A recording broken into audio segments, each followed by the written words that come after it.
আমাদের royal educator YouTube চ্যানেলে তোমাদের সকলকে স্বাগত। আজ আমরা শুরু করছি অষ্টম শ্রেণীর রায়মার্টিন বইয়ের অষ্টম শ্রেণীর 6 নম্বর স্কুল। তা 6 নম্বর স্কুলে কি আছে দেখো, ঝটপট বই খাতা বের করো। 6 নম্বর স্কুলে কি আছে দেখো, অর্থ লিখো। তাহলে অর্থ লিখো, অর্থে কি আছে, আপনতি, আপ অয়দন্ত নৌকার তয় হস্যি, আপনতি, আপনতি মানে লাভ করে। তাহলে আপনতি এখানে হলো, আপনতি মানে লাভ করে বা পায়, আপনতি, আপ অয়দন্ত নৌকার তয় হস্যি আপনতি। 2 নম্বরে কি আছে, ক্রীড়ম, ক্রীড়ম, ক্রোড়ম, ক্রোড়ম মানে কোল, ক্রোড়ম, ক্রোড়ম মানে কোল। 3 নম্বরে আছে তয়া, তয়া মানে তোমার দ্বারা, তয়া। আর 4 নম্বরে আছে তন্ডুল কনৌ, তন্ডুল কনৌ মানে দুটি চালের কণা, দুটি চালের কণা, তন্ডুল কনৌ। চলে যাব নেক্সট। নেক্সট আছে দেখো, কারক বিভক্তি নির্ণয় করো, যে কোনো 4টি, আমরা প্রত্যেকটা সবগুলোই করব কারক বিভক্তি।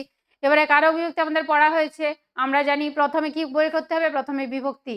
এবার বিভক্তিটা যখন আমরা পেয়ে যাব তখন সেটাকে সূত্রে ফেললেই, যে বিভক্তি যে সূত্র আছে সেই সূত্রে ফেললে আমরা কারক বিভক্তি সঠিকভাবে করতে পারবো। তাহলে কি আছে, ক্রমবিকাশেন, ক্রমবিকাশেন, তাহলে ক্রমবিকাশেন এটা কি বোঝাচ্ছে, হেতু অর্থে তৃতীয়া বিভক্তি, ক্রমবিকাশেন, বিকাশেন এটা নরেন, তাই হচ্ছে ক্রমবিকাশেন, এটা হচ্ছে হেতু অর্থে তৃতীয়া বিভক্তি। তারপর আছে দয়া বসাত, খণ্ডত্ব আছে, এখানে আমরা জানি পঞ্চমী, দয়া বসাত এটা হচ্ছে দয়ার জন্য, তাহলে এটা হচ্ছে হেতু, হেতু অর্থে পঞ্চমী বিভক্তি। জীবই, জীবই সমস্ত জীব কুলটাকে বোঝাচ্ছে, তাহলে নির্ধারণ, তাদের মধ্যে একজনকে জীবই, নির্ধারণে সপ্তমী বিভক্তি। বা যে সূত্র আছে, তোমরা নির্ধারণে সপ্তমী বিভক্তিও লিখতে পারো, বা যে সূত্র আছে দেখো, যতশ্চ নির্ধারণম সূত্রানুসারে সপ্তমী বিভক্তি, এই সূত্রটা দিতে পারো। সব থেকে ভালো হয় যদি তোমরা সূত্র লিখে করো, যদি মনে না থাকে তাহলে তোমরা এটাও করতে পারো, নির্ধারণে সপ্তমী বিভক্তি বা যতশ্চ নির্ধারণম সূত্রানুসারে সপ্তমী বিভক্তি। তারপরে কি আছে দেখো, অহম, অহমটা কি হচ্ছে, অভিধেয় মাত্রে প্রথমা বিভক্তি, অহম অভিধেয় মাত্রে প্রথমা বিভক্তি, আমি, এটা হচ্ছে অভিধেয়, অভিধা বোঝাচ্ছে, তাই নাম, নাম মাত্রে প্রথমা। তারপরে কি আছে, অভিপ্রায়ম, অভিপ্রায়, অভিপ্রায়ম হচ্ছে কর্মকারকের দ্বিতীয় বিভক্তি, কর্মকারক দ্বিতীয় বিভক্তি। এবার চলে যাব নেক্সট। নেক্সটে কি আছে দেখো, সংস্কৃতে বাক্য গঠন করতে হবে। বিদারয়তি, স কুঠারেন বৃক্ষং বিদারয়তি, বিদারয়তি,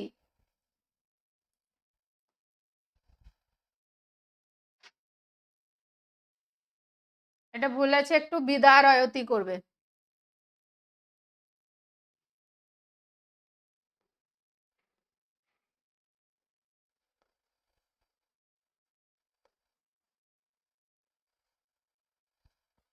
বিদারয়তি, স কুঠারেন বৃক্ষং বিদারয়তি, সে কুঠারের দ্বারা বৃক্ষটিকে কাটছে।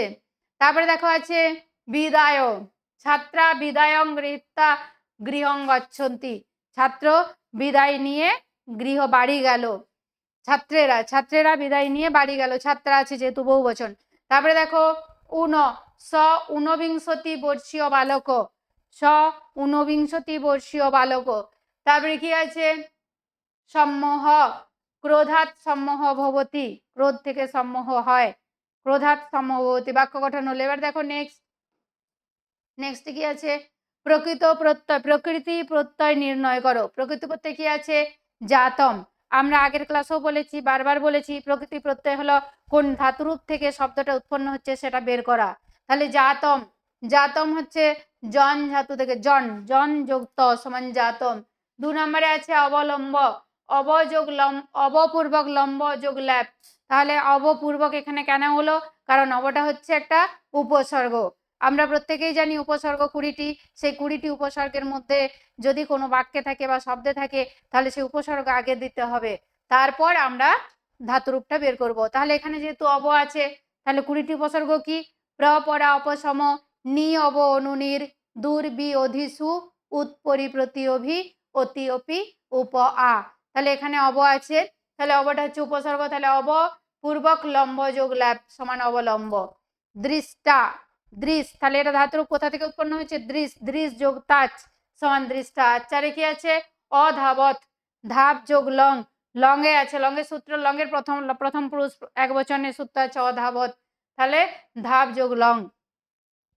চলে যাব নেক্সট। নেক্সট কি আছে, শব্দরূপ নির্ণয় করতে হবে। শব্দরূপ আমরা পড়েছি, স্ত্রী, বাড়ি, বনি, যেগুলো আমাদের মুখস্থ হয়ে আছে। অতএব ঝটপট শব্দরূপটা বের করে নাও। কি আছে দেখো, স্ত্রীতে ষষ্ঠীর বহুবচনে কি হবে? ষষ্ঠীর বহুবচনে সাধারণত নাম হয়, যে শব্দটা থাকে সেটার সাথে নাম যোগ হয়। তাহলে এখানে ষষ্ঠীর বহুবচনে কি আছে? স্ত্রী, স্ত্রী নাম। যেহেতু স্ত্রী বলেছে, সরি, এটা হবে স্ত্রী নাম।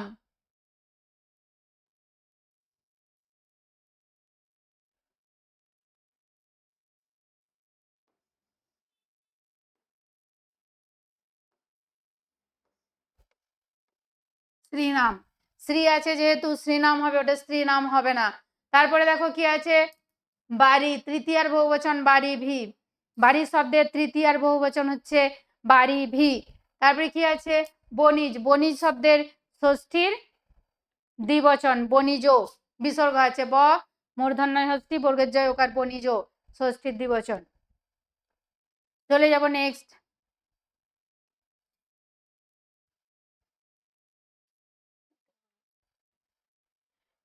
ছ নম্বরে দেখো কি আছে, ধাতুরূপ লিখো। তাহলে শব্দরূপ আমরা পড়েছি, ধাতুরূপ আমরা জানি। এবার ধাতুরূপটা করো। হা, লোট মধ্যম পুরুষ এক বচন।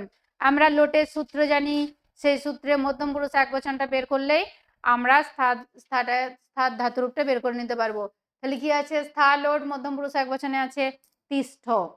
তারপরে আছে 2 নাম্বার, পা লিট প্রথম পুরুষ দ্বিবচন। পা লিট প্রথম পুরুষ দ্বিবচন, লিটে কি আছে? পাঁচশত। পা লিট প্রথম পুরুষ দ্বিবচন পাঁচশত। তারপরে কি আছে দেখো 3 নম্বরে, স্থা লং উত্তম পুরুষ বহুবচন ও বহুবচন অতিষ্ঠাম। স্থা লং উত্তম পুরুষ বহুবচন, লং এর যে সূত্র আছে সেই সূত্রে ফেলে দিলে হবে অতিষ্ঠাম। পা লিট প্রথম পুরুষ একবচন পাঁচশতি। পা লিট প্রথম পুরুষ একবচনে কি হবে? পাঁচশতি। চলে যাব নেক্সট। সংস্কৃতে অনুবাদ করো। এটা দেবনাগরী হরফে করতে হবে।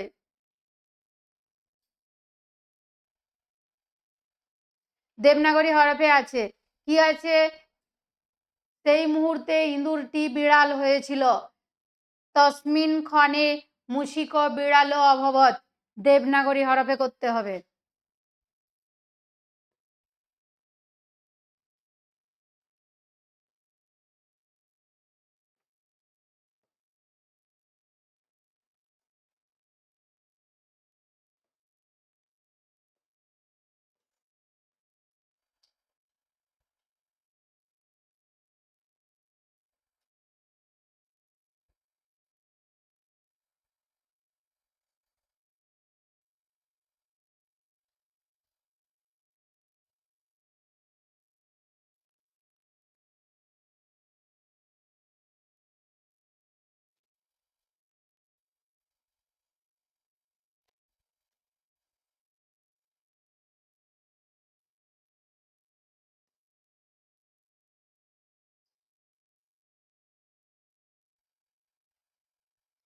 এই বিড়ালের জায়গায় মার্জারও করতে পারি।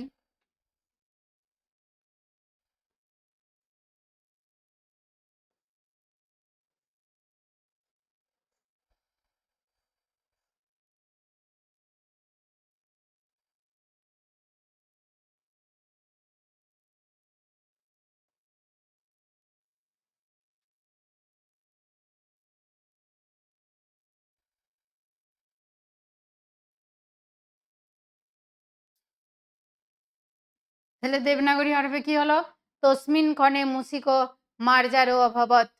2 নম্বরে কি আছে দেখো, 2 নম্বরে আছে তার বাণী আমাদের স্মরণ করা উচিত। তার বাণী আমাদের স্মরণ করা উচিত। তাহলে তার বাণী কি হবে, তস্যবাণী আমাদের অস্মাভি স্মরণ করা উচিত হচ্ছে স্মর্তব্যা, উচিত অর্থে স্মর্তব্যা। তাহলে তস্যবাণী।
তস্যবাণী অস্মাভি স্মর্তব্যা, তার বাণী আমাদের স্মরণ করা উচিত।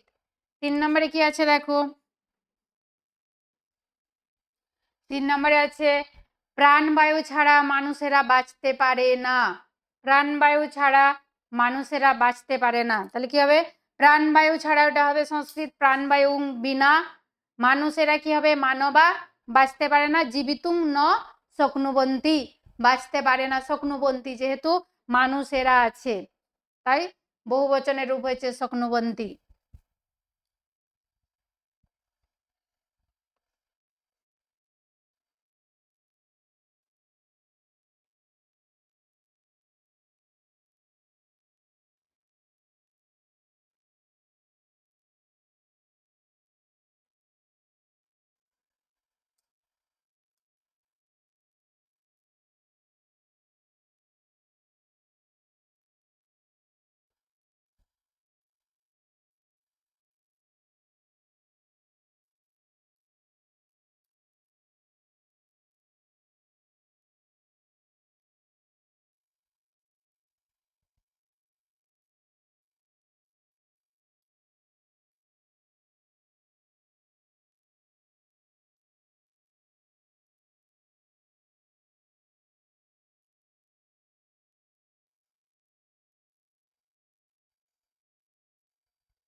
শক্নুবন্তি, প্রাণবায়ুং বিনা মানবা জীবিতুং ন শক্নুবন্তি।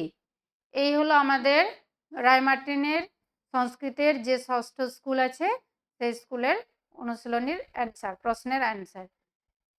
টাটা, এখানে শেষ করছি।